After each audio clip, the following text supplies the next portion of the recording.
How big do you think the informal gambling sector is? Like I just talked about this card thing now. A lot of these things, I mean, just happen around. You find people who, probably even sort of proper lottery companies that are not registered. I'm sure they have like pockets of them in like local places. I know I travel around maybe to my village sometimes and you see a board of like pool. And it's some local guy there who just sets up pool numbers or something and is getting his money off of that. I wonder how big that industry is, the informal one. It's always said that typically that the informal gambling sector is about 2 or 3 times the formal gambling sector. In advanced countries, in Nigeria, I'm sure it's like multiples of like 5 or 6. Wow.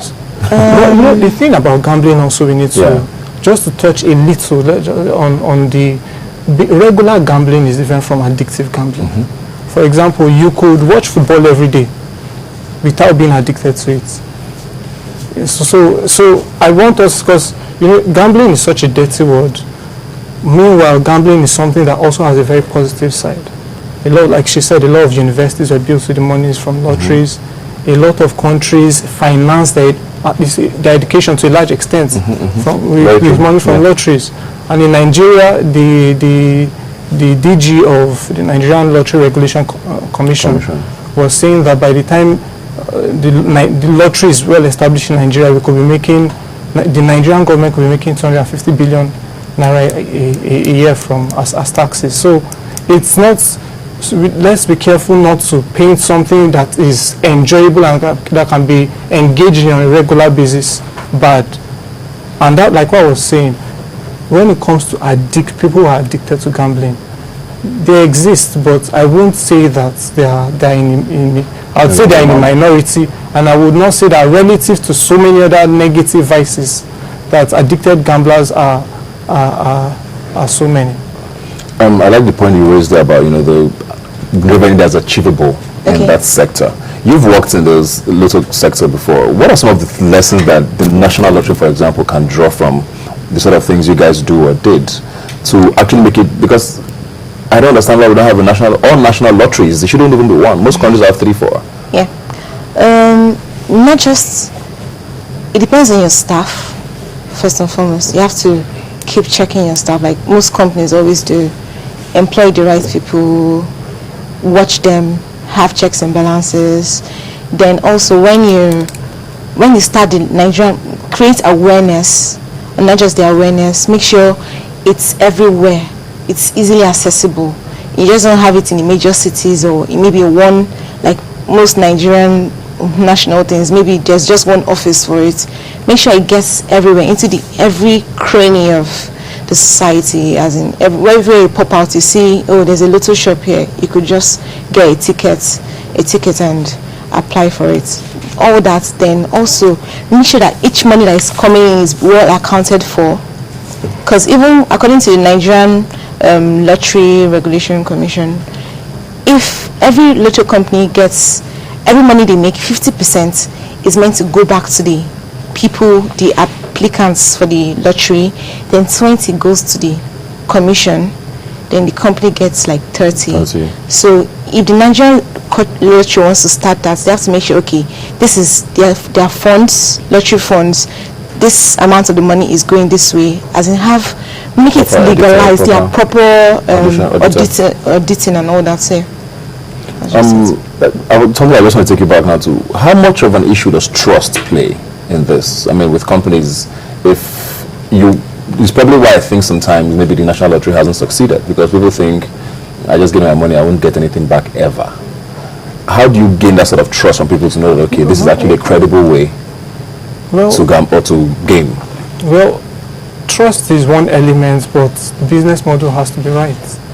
The thing is, if you create a business, for example, are you telling me that the Baba Ijebu as a company is more, just on the face of it, the Nigerian government, Baba Ijebu, from those two names, who would you trust? Wow. You see, you're asking. The point I'm trying to make is, if you create something that would make sense to people, and it's one thing for there to be somebody somewhere manipulating things, but it's another thing for you to create something that people can connect with. Once you create stuff that people can connect with, they would patronize you.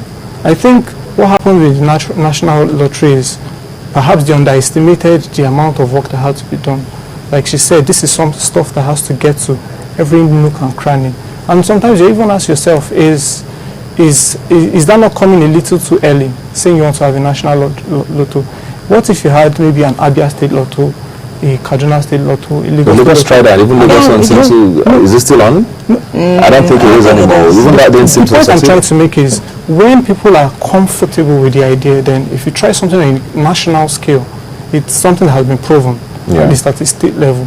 But if you try something at the national scale and you don't have both the manpower, the financial muscle, and all it takes, and the logistics ability, you find out that it will never leave the drawing board. Yeah. And that has been the case. Not just trust, there has to be transparency, which is very important. Because go together as well. I've heard the Baba Ijebu people that they have fixed times, maybe like 7 p.m., 3 p.m. and all that, when they actually carry out, say, okay, this number's on. This, so at least you know. So you know when to go for the draws. Okay, yes, this is on. Let's see what's going to happen. Even the golden chance, they have when their draws are happening. So there has to be transparency. I think that's the problem most Nigerians have with the lottery thing. The transparency issue is topmost. There has to be real transparency. And if you're looking at our environment, transparency is like so even to come when it's money, lottery, money is being involved. So that's going to be a tough one to have. Another issue, is age. I know I've gone past a few arcades in Lagos sometimes, and you see secondary school, primary school students in their uniforms playing, I don't know, PS, whatever, and they're actually betting. Shouldn't there be an age limit, or an age where you should get to before you can do sort of these things? Well, those obviously, when people are at a game arcade and they are playing games, they shouldn't be betting in the first place. So that is illegal activity. That is unregulated gambling, so to speak. So but when you talk of underage betting, ideally betting shouldn't be done by people who are minors. We should say 18 and above, and the like. I think even the regulatory bodies, National Lottery Regulatory Commission, and even the Lagos State, it's in their constitution that betting or lottery, whatever, should start from 18 and above. So even they make sure that they go out. I know they've been trying their best under their leadership to find out, look at the lottery companies, telling them, okay, this is how it should be done, this is the age range. But now it depends on those in charge of that booth, that lottery booth where those kids go to actually play that lotto. He wants to make his money. So he's going to take the money. So he's going to take the money. He doesn't care about their age or if they're putting on a uniform. Come on. They came to, it's money, so he doesn't care. So all of this regulation is very important. So it also depends on the lottery companies to tell their people, hey, if you notice school kids, don't take money from them. Make sure whoever is bringing that money is 18 and above. That's just it. And even betting is another part that we've not even really discussed, because it's completely different from gambling. Yes. It's probably one of the biggest in the UK. I know the UK are very big on betting on everything, from football to the sex of the prince who was born. Everything is a big deal, and we haven't even tapped into that here. Betting is fast growing. Talking to you now, mostly football, I think, is what I think. Essentially, sports betting, especially football. Talking to you today, we have over 100 sports betting registered, which, well, not necessarily operating. Okay. Some are online too. Okay. So most of them have online. In fact, they're actually mostly online with some level of offline operation.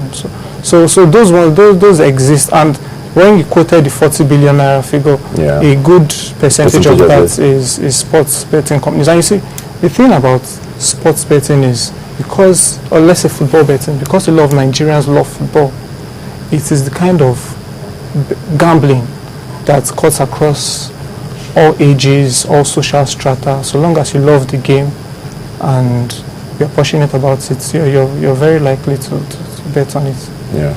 Okay, basically I think why youths, as in young people, actually go to bet if they are below 18 is, okay, let's be sincere. The media paints having money as very, it's the aim thing. You have to have money. You have to buy the most expensive things, wristwatches, take your girl out, video games, whatever is available. And it gives you acceptance, from your peer. Be like, oh my God, he has money, he has a car and all that. So young people, yes, pressure, maybe their family, where they're coming from. So young people will go out and actually do all this, bets, pool, that's what the sports one, the pool, the lotto. Yes, they will go out and do that because for acceptance from their friends, to be in the aim thing, to have all those expensive things, yes, psychologically they would go out to do that because they want that. All right, thank you very much, guys. It's been very enlightening. I hope the future is bright. It looks like, there's good money to be made from this sector. Yes, there is. And it's, if properly regulated, of course, it would be a good way to go forward. So thank you very much for joining us today. When we come back, I have a great entertainer in the house for you. Please do stay with us. We'll be right back before you know it.